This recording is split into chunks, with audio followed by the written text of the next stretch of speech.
গাছে এক সময় প্রচুর পরিমাণে ফুল আসে, তারপর আস্তে আস্তে সেই ফুল আসা বন্ধ হয়ে যায়। এর কারণ কি? কেন ফুল আসা বন্ধ হয়ে যায়? গাছ সুস্থ থাকে, ডাল সুস্থ থাকে, হ্যাঁ, পাতা খুব সুন্দর থাকে, কিন্তু ফুল কেন আসে না? এলেও এক দুটো আসে, সেগুলো সম্পূর্ণভাবে ফুটতে পারে না। এর কিছু কারণ রয়েছে, সেই সব নিয়ে আজকের আমার এই ভিডিও। আপনাদেরকে সব কিছুই খুলে বলবো। নমস্কার বন্ধুগণ, আমি অনামিকা, আর আপনারা দেখছেন অনামিকা গার্ডেন। তো আজকে এই কাজটি আমাকে খুব সাবধানভাবে করে আপনাদেরকে দেখাতে হবে যে আমি কি করতে চাই। তো ভিডিওটা সম্পূর্ণ দেখবেন, স্কিপ না করে, কারণ যদি ভিডিওটা আপনারা স্কিপ করেন তাহলে এত সুন্দর গাছে ফুল আসছে না কেন, সেই জিনিসগুলো আপনারা ঠিকঠাক বুঝতে পারবেন না। তো চলুন আজকে আমি একবার আপনাদের সেই গাছটি দেখিয়ে দিই এবং তার সঙ্গে টবটি দেখিয়ে দিই আপনাদেরকে, তাতে বুঝতে পারবে যে এই গাছে ফুল আসা কেন বন্ধ হয়েছে।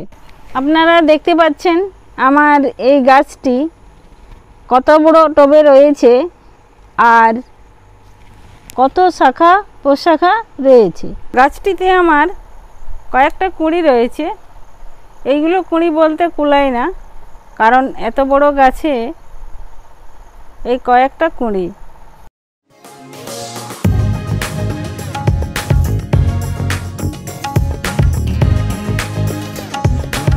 তো আপনারা তো দেখলেন আমার গাছটি কত বড়। তো এই গাছটি শাখা প্রশাখায় চারদিকটি ভরে গেছে, কিন্তু আমার টবটি সেই অনুপাতে অনেক ছোট। এইটি হচ্ছে এর সমস্যা কিংবা ফুল না আসার কারণ। এটাকে আমাকে রিপোর্টিং করতে হবে অন্য টবে, কারণ এই গাছটি টবে শিকড়ে ভরে গেছে। তো আসুন আমি এই গাছটি খুব সাবধানে বের করে নিচ্ছি, আর অনেক বড় গাছ তো একটু সমস্যা হবে, তো তবুও আমাকে আস্তে আস্তে সেই কাজগুলো করে নিতে হবে। তো চলুন আপনারা দেখতে থাকুন আমি এই ছোট্ট টব থেকে গাছটি কিভাবে বের করছি।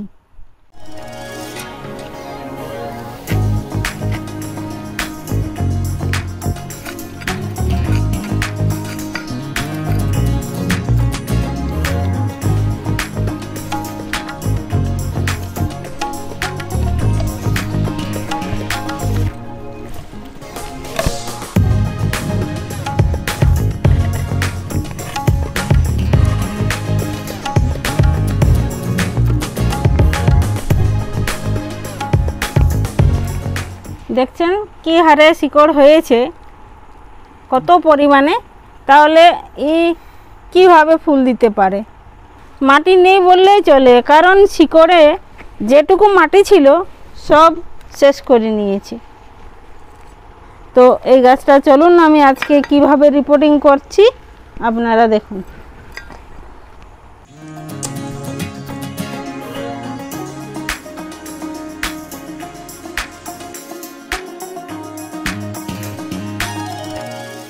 আমি এরকম একটি প্লাস্টিকের টব নিয়ে নিয়েছি,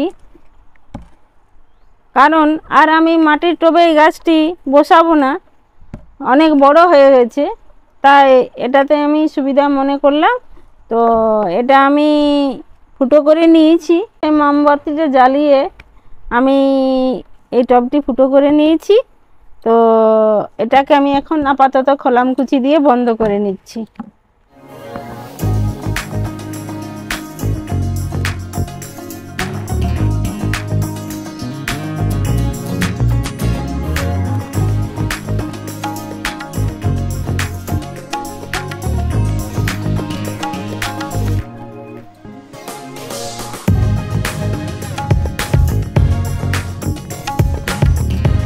এটা হচ্ছে খোলের গুঁড়ো, আমি হাফ মাটি দেওয়ার পরে গাছে এভাবে দিয়ে দিচ্ছি।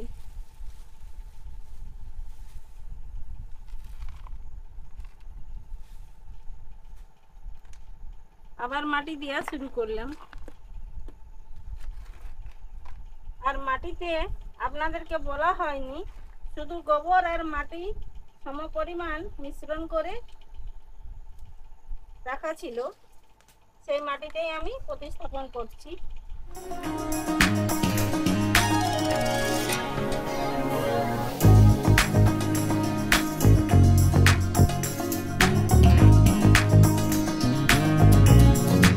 তো আপনারা দেখতে পেলেন আমি টবটাতে খুব সুন্দরভাবে মাটি ভরে গাছটি প্রতিস্থাপন করে দিলাম।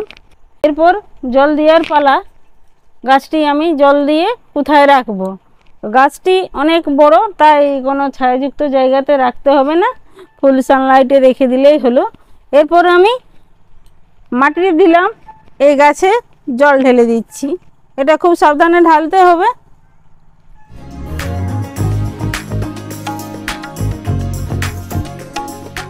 দেখতে পাচ্ছেন অনেকটি মাটি নিচে চলে গেল, আর এই শিকড়গুলো দেখাচ্ছে, কোনো এটা ভয়ের কারণ নেই। এইভাবে মাটিটি কাছাকাছি চলে গেলে ওগুলো আপনা আপনি সেট হয়ে যাবে, কোনো অসুবিধা নেই, বড় গাছ তো। এর সমস্যার সমাধান হয়ে গেছে। এরপর আসবো এই গাছটিতে কেমন ফুল এলো। আপনাদের কাছে এই গাছটি রিপোর্টিং করে দেখালাম, এই গাছে কেমন ফুল আসছে।